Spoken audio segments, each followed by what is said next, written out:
and welcome you all back for the very last day, the day on which we are going to pull together all of the strands that we've been talking about this week.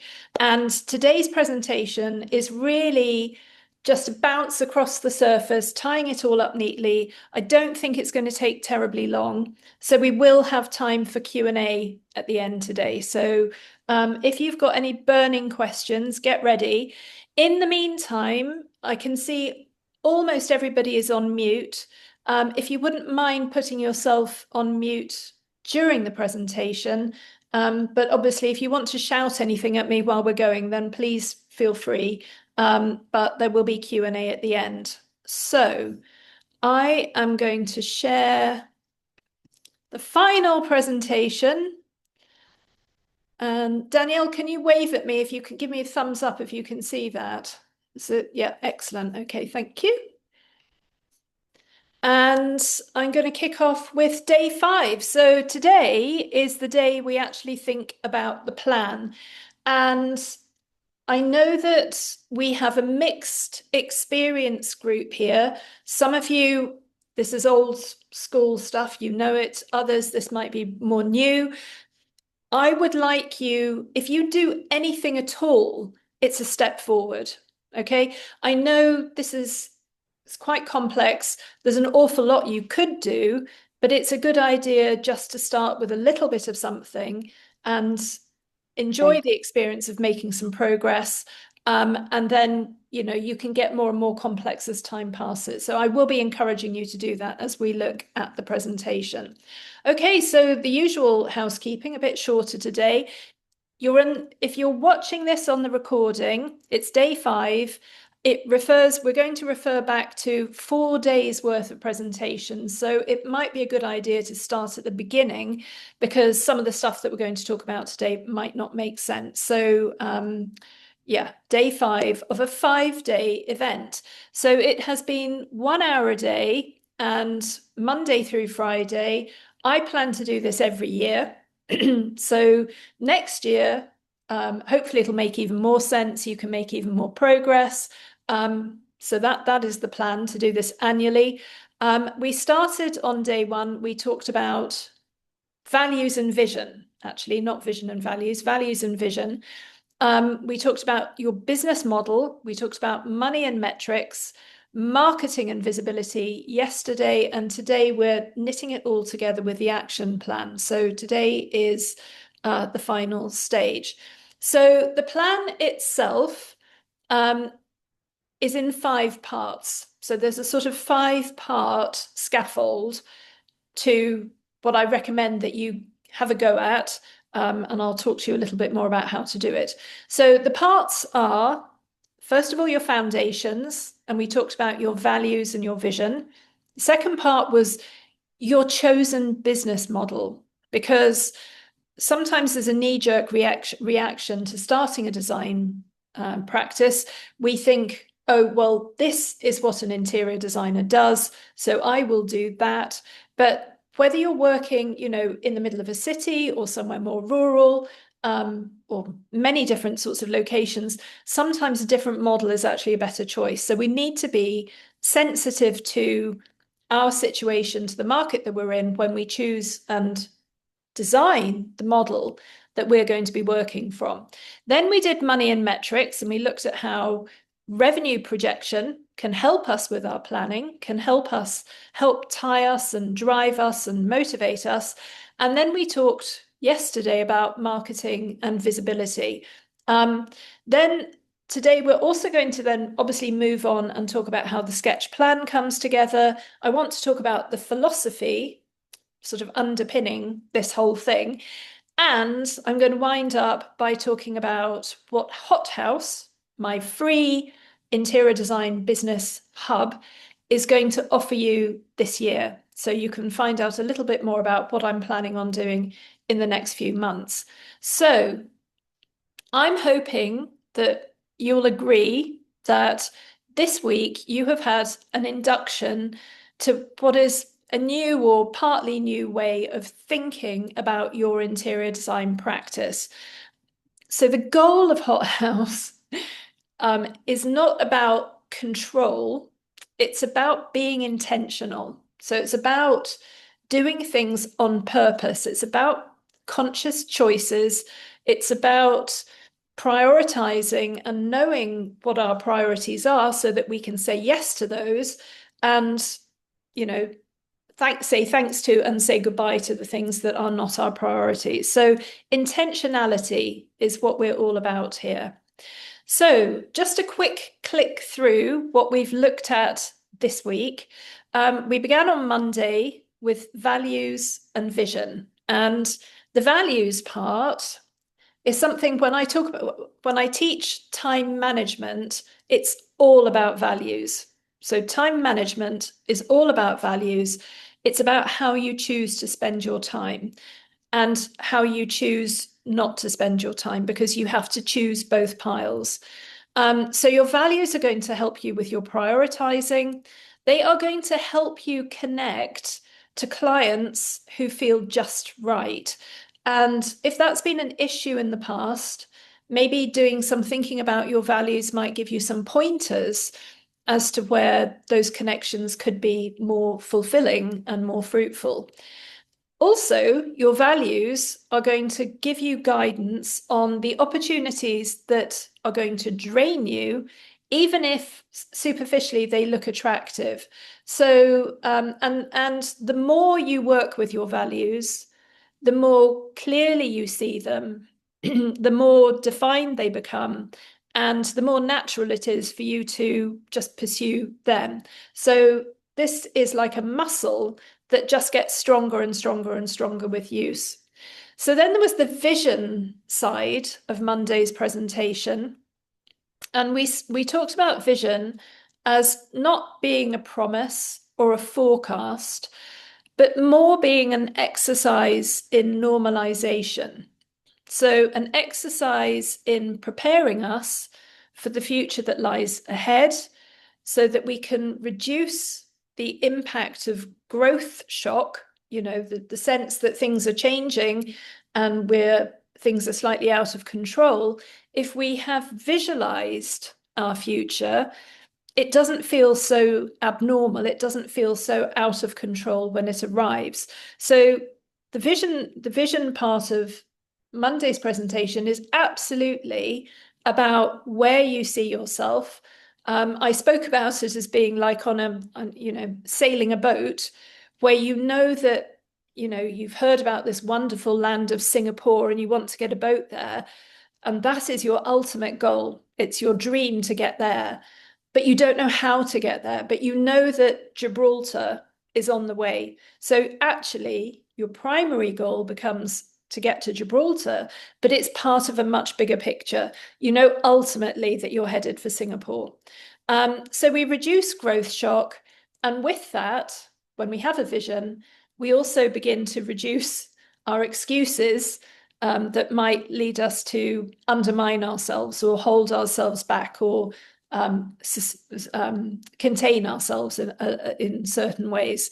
So values and vision will teach us why our business exists, what is your why, and where it's headed. So it is a really important, fundamental part of planning your business. It's not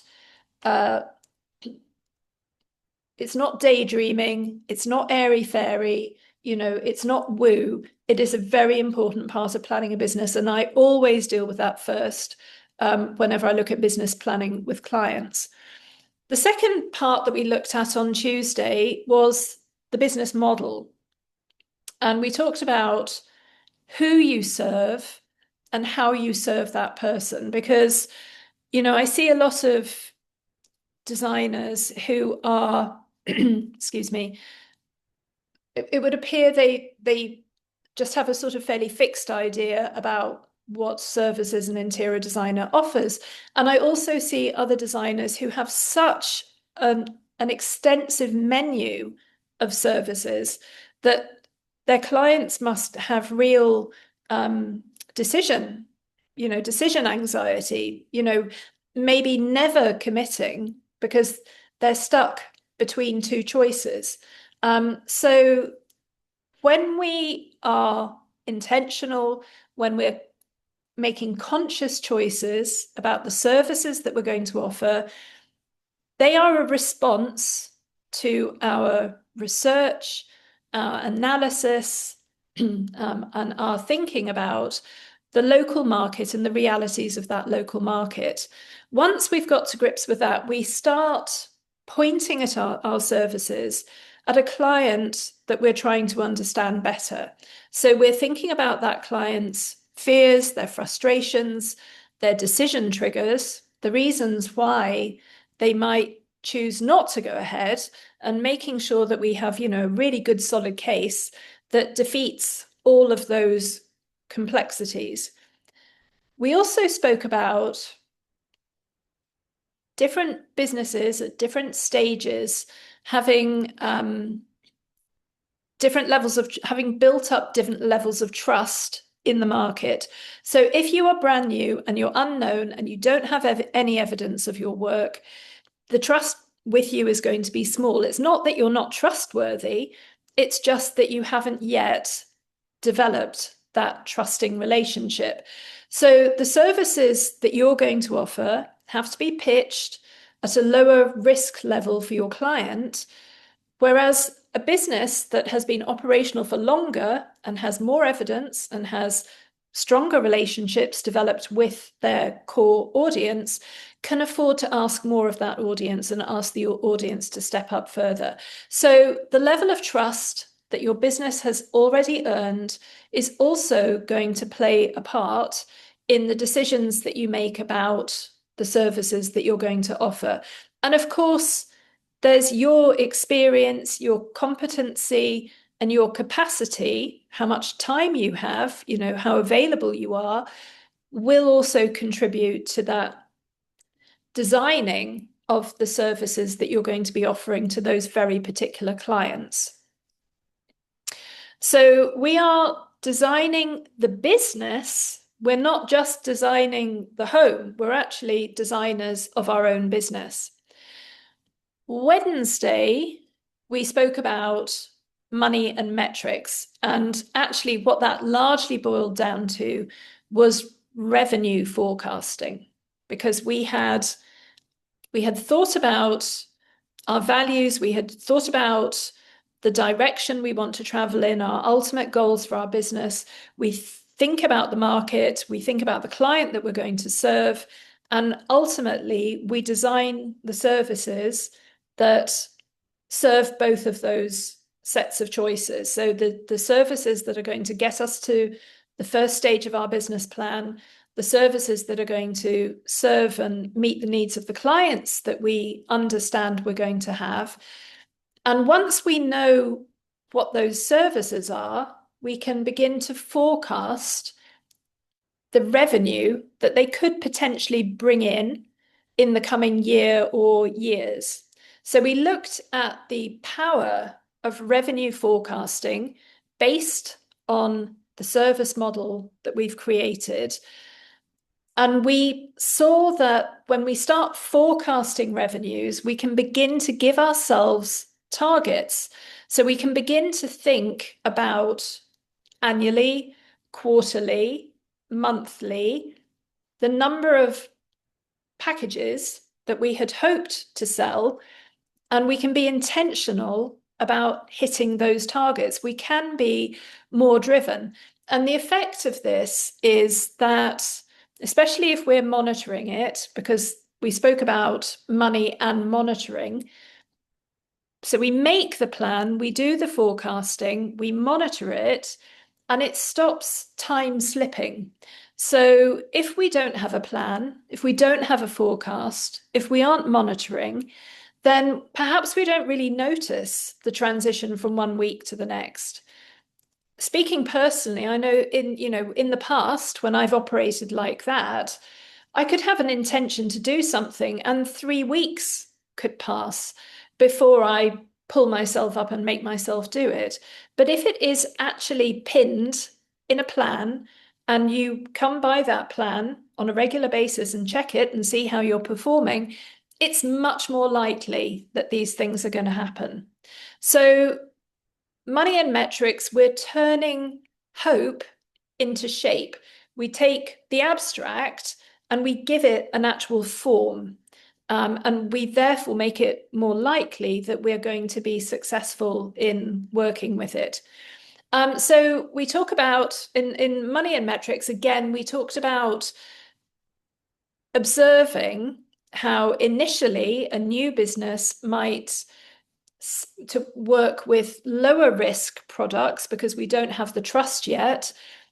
But as the experience grows, as the evidence of your proficiency grows, we begin to see how we can weave in more substantial services that we want to provide to our clients. And the impact of that is actually that the trust is growing in the market. So we can watch trust compounding, we can watch our service, the success in the sales of our service, ascending a risk ladder, getting increasingly asking more of our clients as it ascends.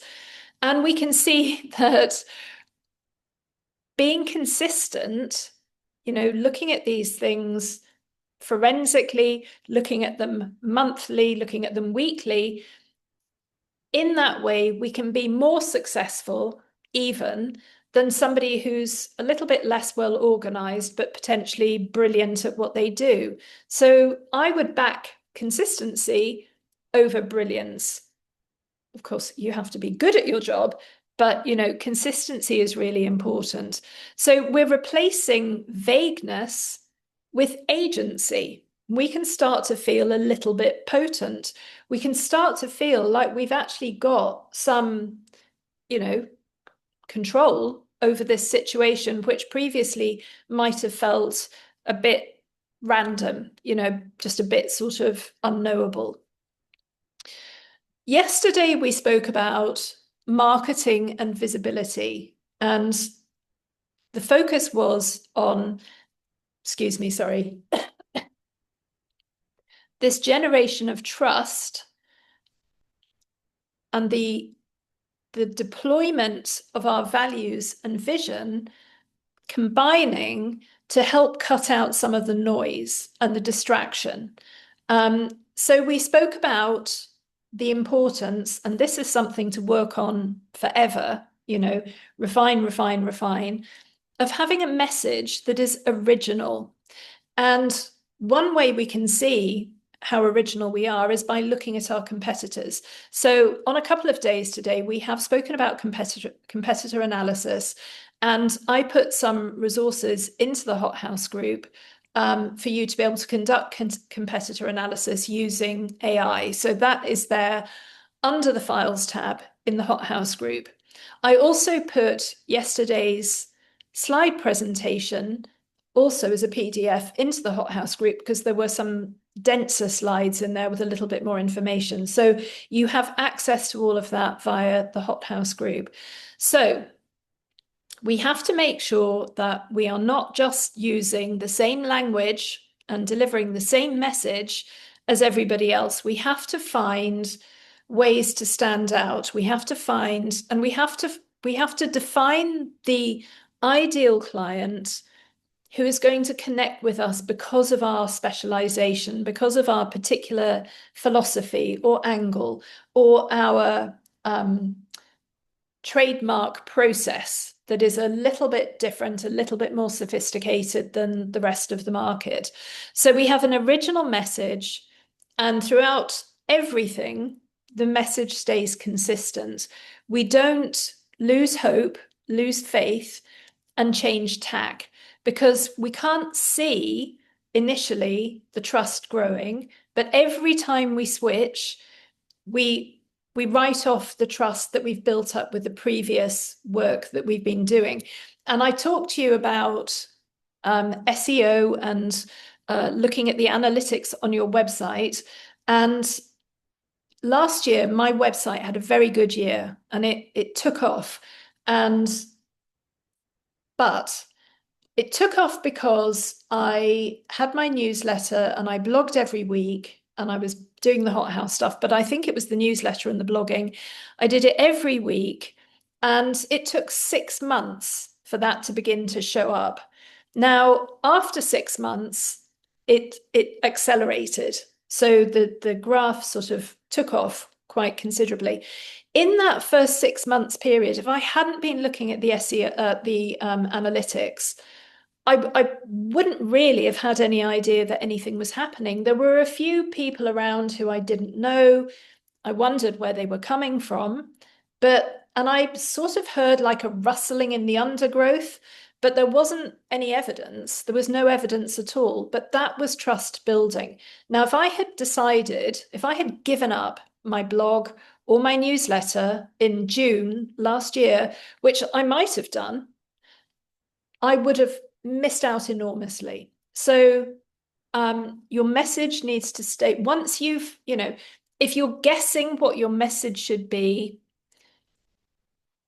I don't know, that's not a very high quality message. But if you have honed your message based on all of the other work that we're talking about, then we need to stay consistent with that message.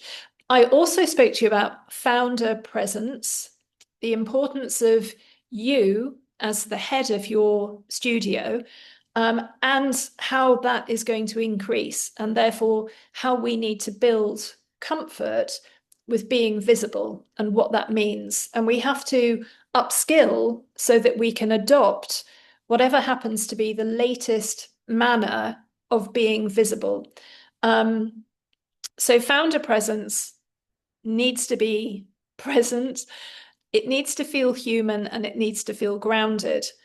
And marketing and visibility, your values and your actions should align over time. So we are constantly thinking about our values. We're constantly thinking about our business plan, and they can change. We said that they can change. And it could be that right now, Gibraltar sounds like a great place. You might think, actually, if I get to Gibraltar, that's perfect. I'm perfectly happy with that. You're allowed to change your mind. So you get there and you think, I enjoyed that. And actually, it challenged me and I feel more confident. Now I feel like I'd like a slightly bigger goal. So you can change your business plan, you can change your values, but they perform such an important role that they have to be thought through, they have to be present, they have to be part of this process. Okay. Also, when we spoke about marketing yesterday, we talked about two modes of marketing. So we talked about maintenance mode, which is when everything is tracking along nicely. You've got a nice full pipeline from sitting here in January. You know what you're going to be doing right the way through to June or July, or perhaps even beyond.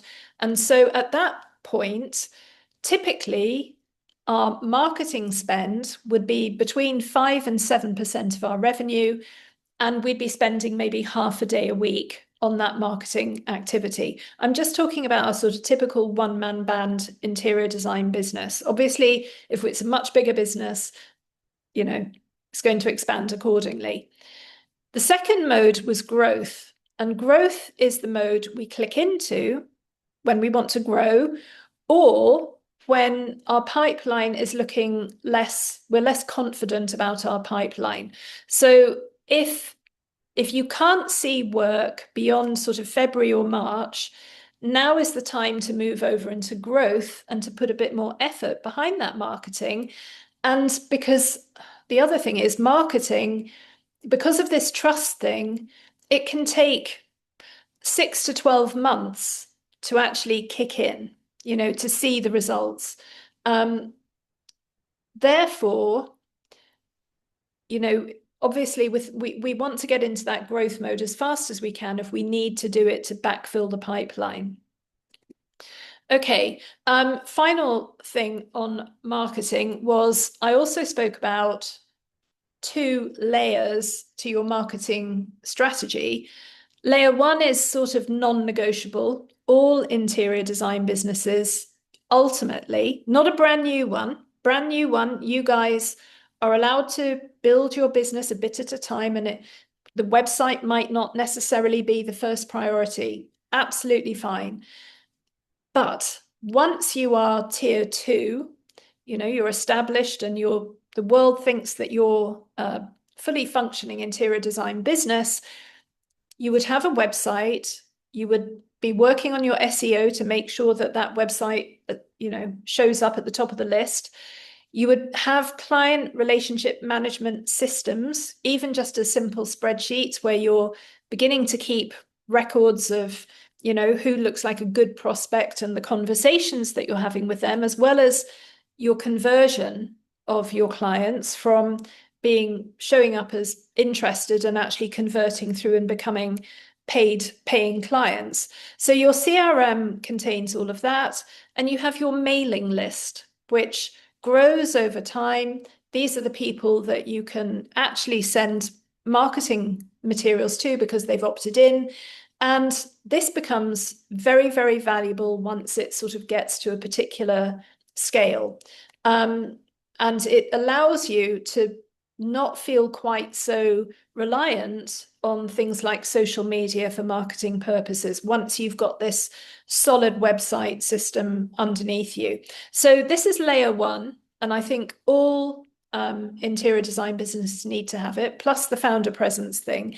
And then layer two is going to be, I would hazard a guess, different for everybody who is watching this presentation. It would be a slightly different blend.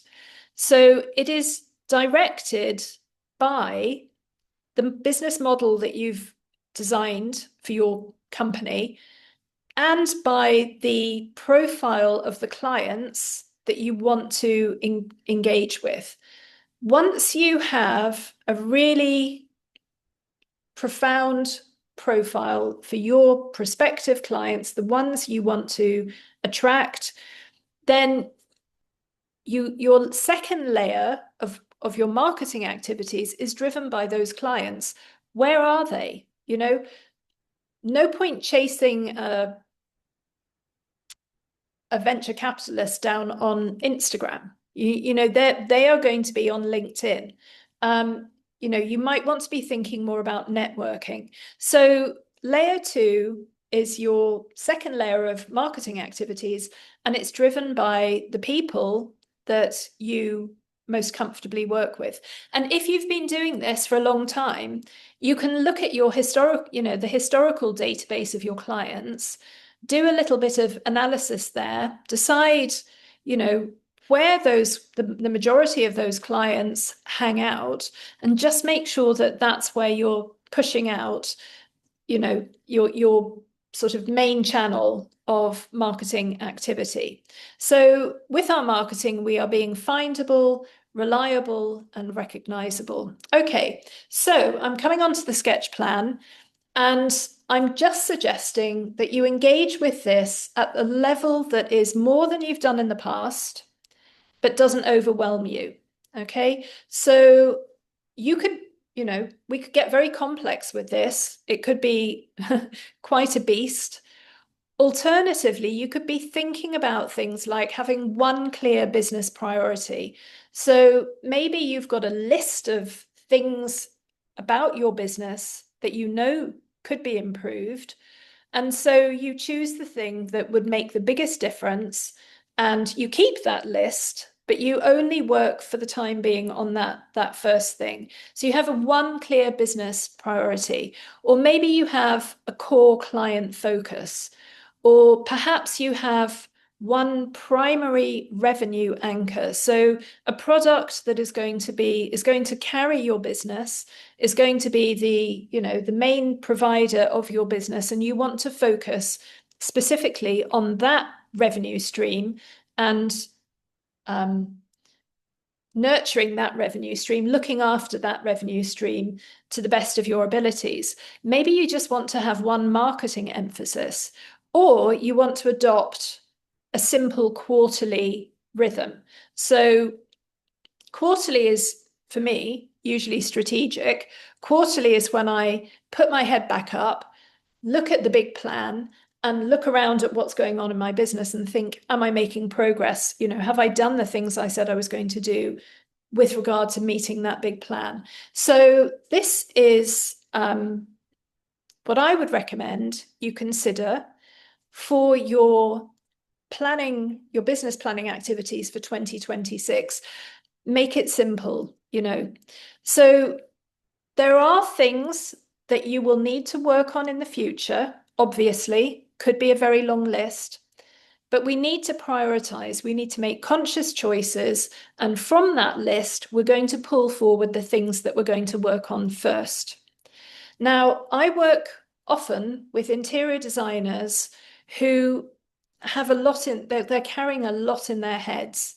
And in their heads, they have all of these competing business needs that are like a nest of hungry birds. And they can be overwhelmed by which of these birds they're going to feed, because all of them, you know, you want to feed all your babies. So I would suggest, you know, if that's you, you could even have, you know, like a poster on the wall of your office with a later, you know, to do later box drawn on it. And you could put on post-it notes all the things you need to do, and they're saved. You haven't forgotten them. They're not going to get overlooked. They're safe there for you to deal with. But ideally, you're only going to tackle these things one at a time. So you are going to have to prioritize, but you can do that. You can pull thing one out and know that all the other things are still safely saved there. So thing one gets elevated into focus, and the other things are saved. You can always go back and look at them, but it's going to be counterproductive to try to do everything at once. Okay, so this is planning as a practice. It's not planning as a performance. It's not, you know, oh, look, I've got a business plan. Now let's park that and go and do something else. This is actually a living practice. This becomes part of our routine activities on a weekly, monthly, quarterly, annual basis. So the philosophy here is that management quality over time outperforms raw talent. And we certainly looked at that in terms of what happens when our sector is depressed. You know, that is when the quality of the management really comes to the fore, although a well-managed business is probably always going to outperform something that's mediocre. The second part of the philosophy is that small intentional actions compound faster than dramatic resets. So every time you do something dramatic, if it isn't considered, you're potentially putting yourself back to zero. Whereas if you are working slowly and doing a little bit at a time and you're being consistent, you're going to be much more likely to get there. And you're also developing a way of being that makes you a more likely to succeed person, because this attitude in your life is going to bring you rewards in the long term.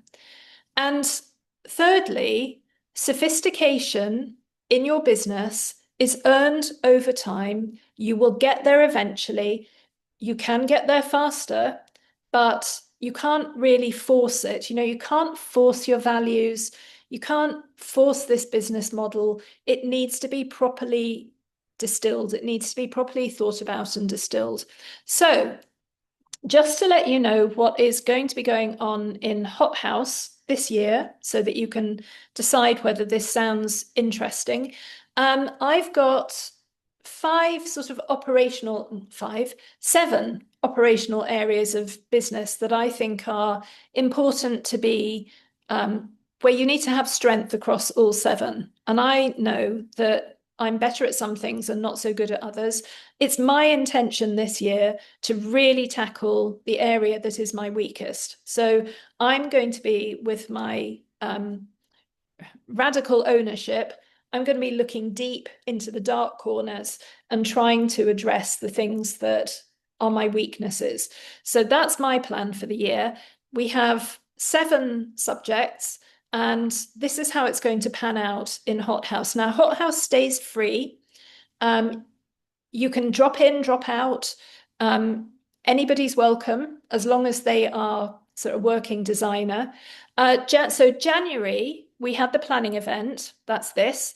February, I'm going to be working on founder presence. I think it's so important. We all need to step up.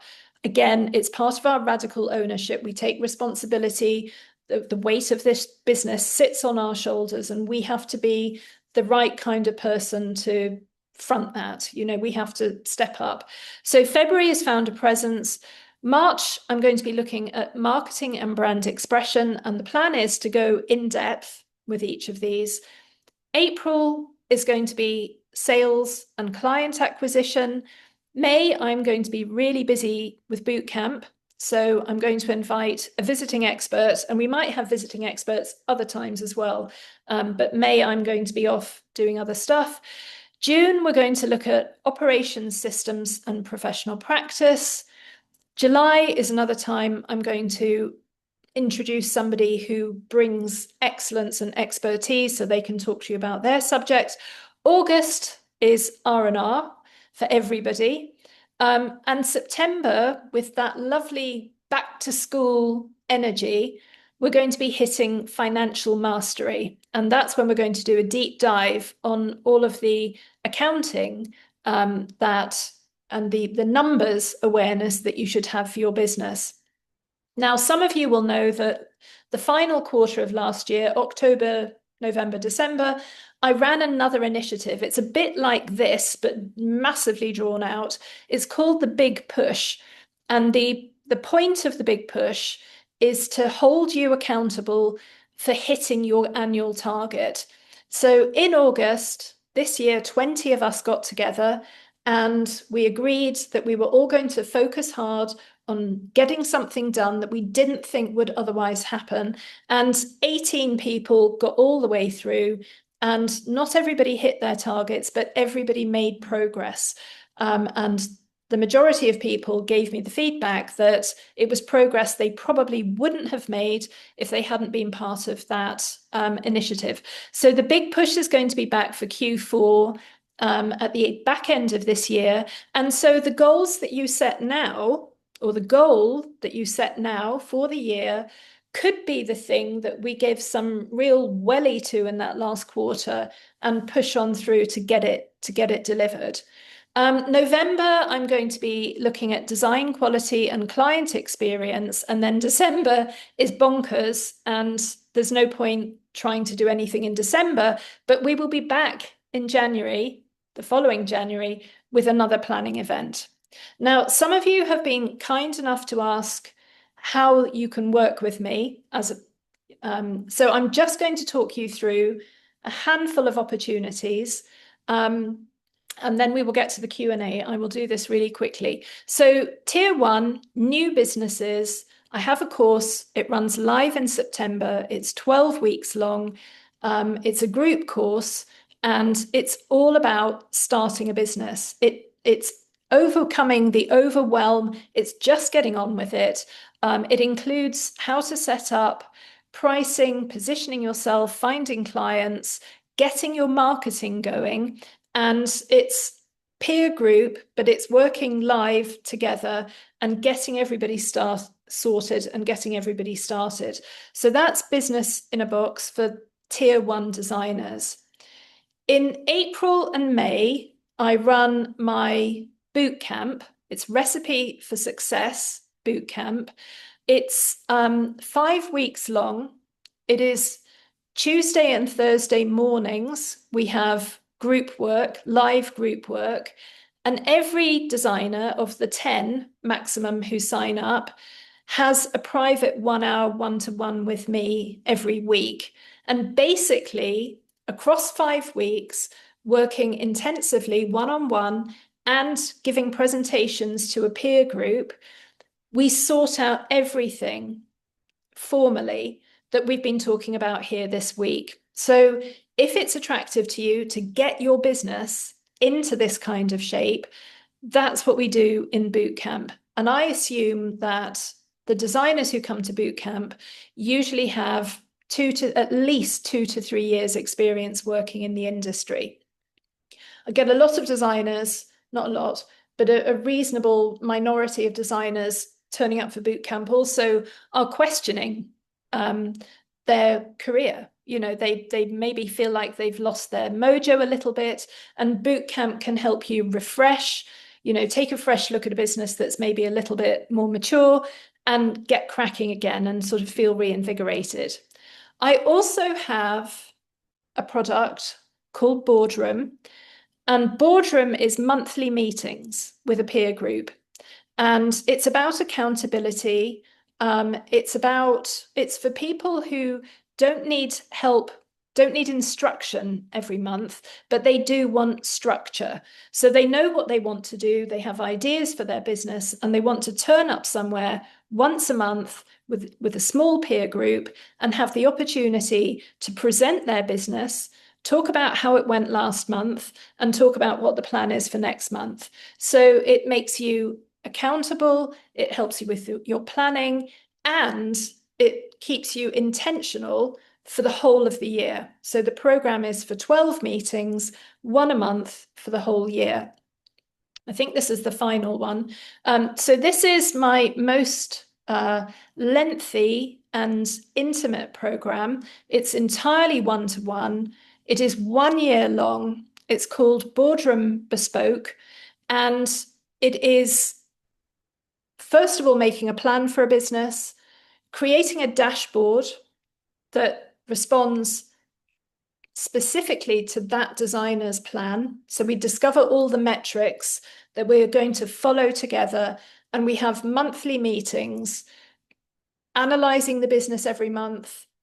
The meetings are like 90 minutes long each month, just one-on-one. And we look at the plan, we analyze the business, we see how progress is going, we agree strategy together, and we have different sort of, some months are regular monthly meetings, other months are quarterly meetings when we do more on strategy. And I have one seat left that is Boardroom Bespoke for this year. Of course, I have my consultancy. I'm available by the hour, and everything, you can find more information on my website, which is www.recipeforroom.com. And of course, I should have put that in the slide, and I haven't, but I think most of you know. So that is me, and I'm always delighted to have a chat with anyone who might be interested and would just like to explore a little bit, what would suit them, or indeed if it would suit them. So coming back to our planning event, in a nutshell, we are designers. Why the hell shouldn't we design our business? We want to design our business. You look at your client's home, you look at all of its problems and challenges, you create solutions. That's what you do for a living. You solve problems. That's your job. Your business is the same. You want to take the same approach to your business. You look at its challenges and its problems, you come up with solutions. That is your business plan. You know who your client's going to be because you've done this analysis and you've thought about it. So you've got a client in mind, and you create services to satisfy that client. So you perfectly match your services to your client's needs.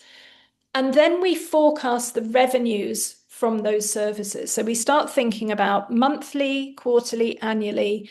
How many of those services do we forecast we can sell? We give that forecast information to our marketing department, also you, and we tell the marketing department to go and do its stuff to make sure that it sells the products that we have in our plan. So our marketing becomes intentional because we know what it is that we're trying to sell that month. We measure, we keep coming back, we look our business deep in the eyes, and we measure its success, we measure its progress, we monitor and see how things are going, which enables us to repair or change tack or take a different approach or adjust the plan if it feels like we've been overly confident or indeed we've underestimated, the potential. We apply ourselves consistently, we just slog on and we do it, we do our best every day. And we hold ourselves accountable. We assume radical ownership of our business. And that is the Hothouse Planning Event. Now, I've put a little template plan for you in Hothouse under files. It's one of two that I put up today. So I put up a very simple template where you could make some notes if that's attractive. And I also put up the slides from yesterday. So they went up today as well. So now I'm going to stop sharing, and I have taken quite a bit of time, but I'm going to throw the floor open for questions. Claire, you look like you might have a question. Please jump I have in. a question. Can you hear me all right? Yes. Yeah. Hi, Julia. I just want to say thank you so much. It's a pleasure to meet you. And I actually found you just earlier this week on Instagram, if you're interested, on your advert. And I did go and buy your fees advice course, which was really helpful. And I've actually since binge watched most of your Hothouse videos, in the course of the week. So I feel quite, experienced now. But I wanted to ask you a question about messaging and positioning, which kind of relates back to the marketing that you talked about in the course earlier this week. If you're not targeting necessarily high net worth clients per se, but there has to be a level of affordability for an interior design service. It's the question really is of how you pivot from offering more design consultations, perhaps one room design plans, to something more full service without diluting this aspirational messaging. Because, sorry, it's a bit convoluted, but when I sort of started out, I was definitely targeting, the tier four clientele. To my mind, an interior designer is an aspirational service, and therefore you should be positioning yourself such. But it's difficult then to feel affordable to the people that possibly can access you. But even people who can afford an interior design service often either don't think they can or don't think it's for them. So I've had investment bankers and private equity people reach out who are quibbling over £50 over a design consultation. So my question is, everybody wants to be aspirational, but there is a price barrier, even if people can have the affordability. So where should you pitch yourself if you're trying to grow your business? Okay, so when you're tier one, you take whatever you can get, basically. Now, within reason. So it sort of comes down to the language that you use on your website. So it can be helpful to get somebody else to read your website or get AI to read your website and see if it picks up on subliminal messages that are coming through about the price point that you're operating at. I see, and also, so, sometimes you see websites that talk a lot about practical solutions and storage and, where it seems like what they're pitching to is lower down in the market. You can tell, from the positioning that they're tackling the pain points of people perhaps who are a bit less wealthy. So the messaging on the website carries that subliminal message. At the other end, working with designers who want to push up into tier four, they take the opposite approach. So they scrutinize their website to make sure that there are no reassuring messages coming through on the website. And that helps the approaching client to self-certify depending on whether they're worried about money or whether they're not worried about money. So only the people who are not worried about money will approach. And it means that if you've been working in the mid-market, you might suddenly put off the clients who previously would have approached you. They now look at you and they think, oh, you look a bit expensive. I'm going to sit back here. I'm not going to step forward. So I'm sorry, it's a fairly complex question, and I really Yeah. don't know, Claire, if Sorry, I'm going anywhere. No, no, no, no.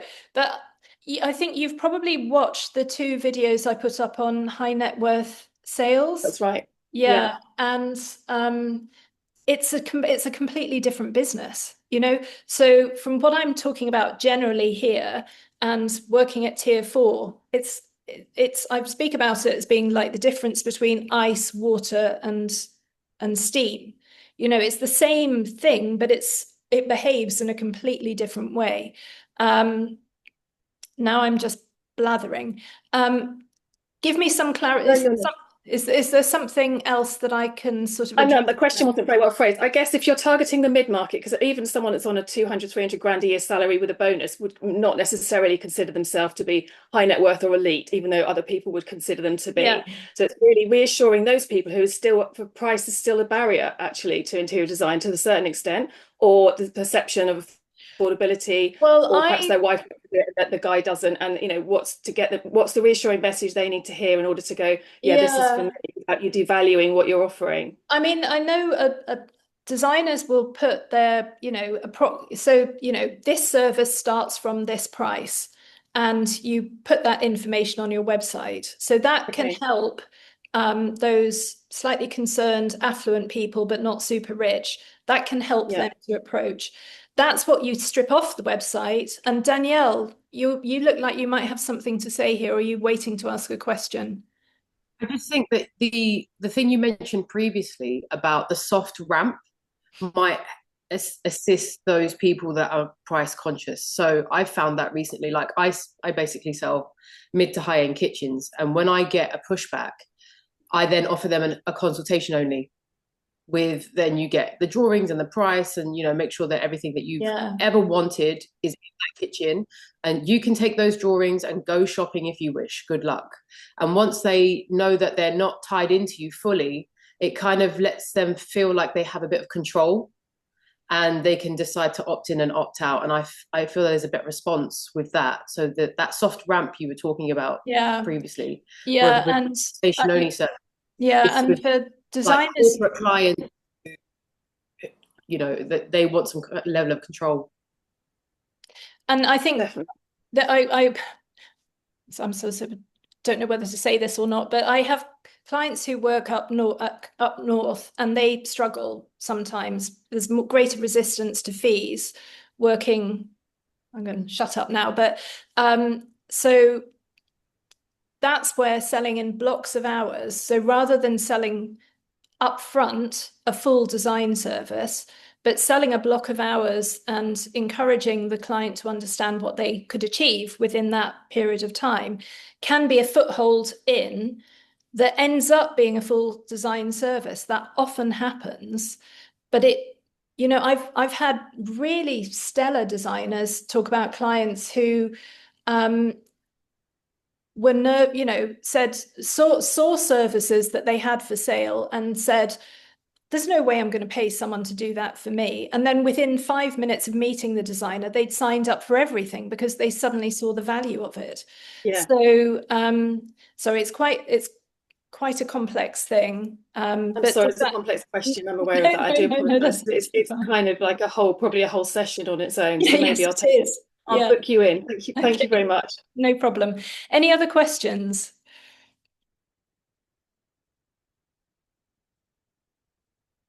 Nikki. Hi. It's not really a question, it's more of a comment, I guess. So I obviously started last year and I was hopeless and completely dropped off. Things kind of we're doing a massive house renovation. It all got really crazy. My husband's business is really crazy. But when I sort of started to set up the interior design, it was I was kind of feeling like I needed my thing. My husband's a builder, and we toyed with a design and build service, but I was quite resistant to just throwing everything in with him. But actually, as we've gone through last year, most of my interior design interest has come through working with him. So we offer like a literally an end-to-end service. We design, we build, we manage. It's husband and wife run, and that's had like a really good response. So this year we're kind of pivoting. I'm probably just going to pin my bit, and we're going to focus on that, because also and doing this has really sort of it's kind of confirmed to me that that's the right route to go, because it is original in our area. Certainly, we're not the only people that do it, I'm sure, but yeah, it actually feels right, and doing this has helped to confirm that. So I haven't done anything yet because I'm going to make him sit and rewatch it all with me so that we can then start putting all this into practice together. And I think probably, to be honest, Julia, we'll need a bit of one-to-one time with you. I think he's always been quite resistant to getting outside help, but he's in a mess because he's never done a business plan, and he's got a business that is so successful it's got completely out of his control. So I'm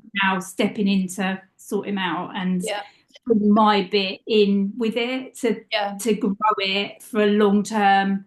You know, when he can't be on the tools anymore, we've still got a design and management business. So you need to be planning like legacy. You need to be planning, you know, a long way out, even if it doesn't come to pass. The fact that you're headed in the right direction makes things happen. Okay. Business planning is so sexy. I cannot tell you how sexy business planning is. It's just, you know, and so if once you get into it, so yes, brilliant, Nikki, thank you very much. Thank you. Any other questions? Anyone else got any questions or comments? No, it does sound like this has landed well. It does sound like has it made sense? Yeah, okay. Cool. Okay, good. Okay. We've got a couple of minutes, so any further comments or questions yes, Stephanie, hello. Hi. Well, firstly, yes, it's made absolute sense to me. I think it was such a almost like a distillation of business in a box. So really helpful, I think, to sort of revisit all of that and see all the gaps that I have currently in the business planning process in the larger sense. So incredibly helpful, but also just, I think, you know, flowing from business in a box, just an excellent springboard. So I really feel like now moving into boardroom, I kind of feel like, okay, I know where I want to be accountable. Yeah. I know where I want to place that focus and be held accountable for it. So it's just absolutely wonderful. Thank you so much. I can't believe this is your first go at this, because really it's just amazing and rich.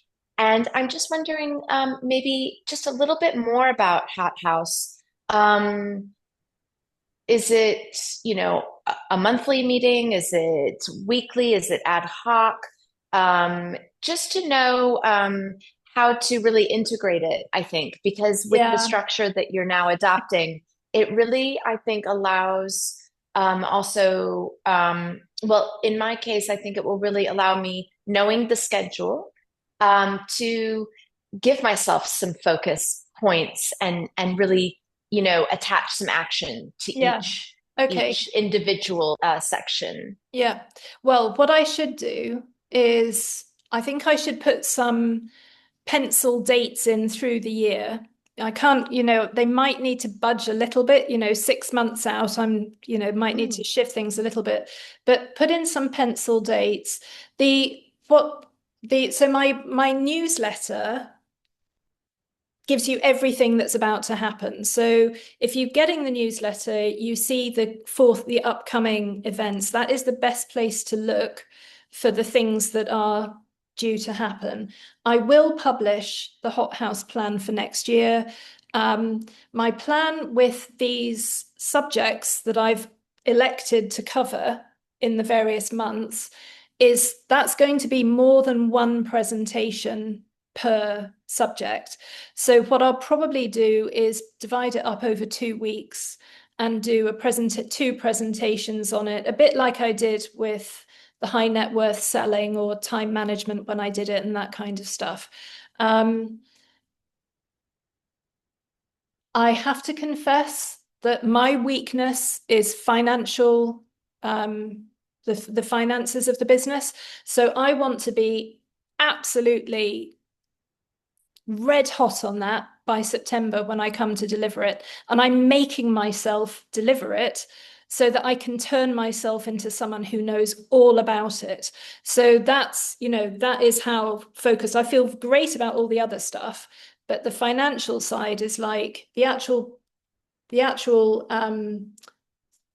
anyway, that's I don't know, I shouldn't be talking about this. But anyway, that is the plan. And look at the newsletter. The newsletter will tell you what's coming up. There's going to be something most months. The whole point is to build strength across the entirety of your business.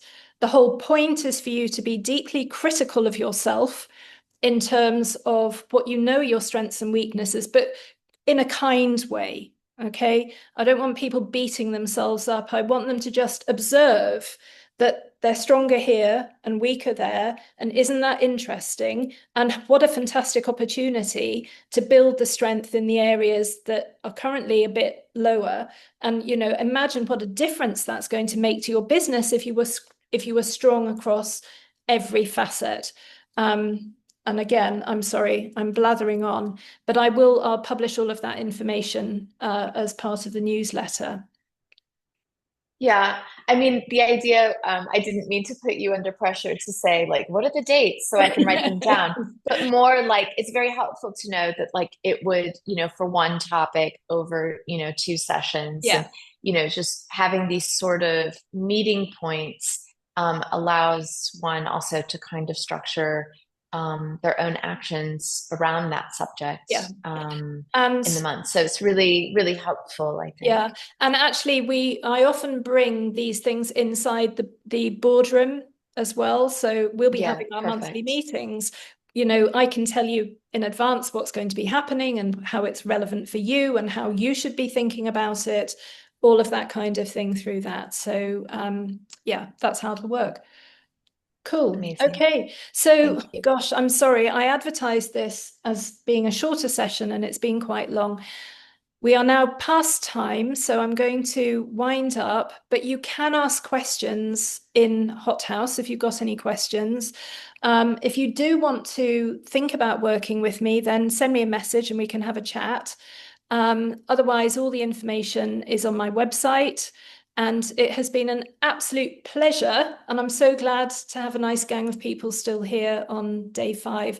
So thank you for the time that you've invested this week in coming here and hanging out and being a really great gang of people to chat to. So thank you all very much. And I'll see you soon.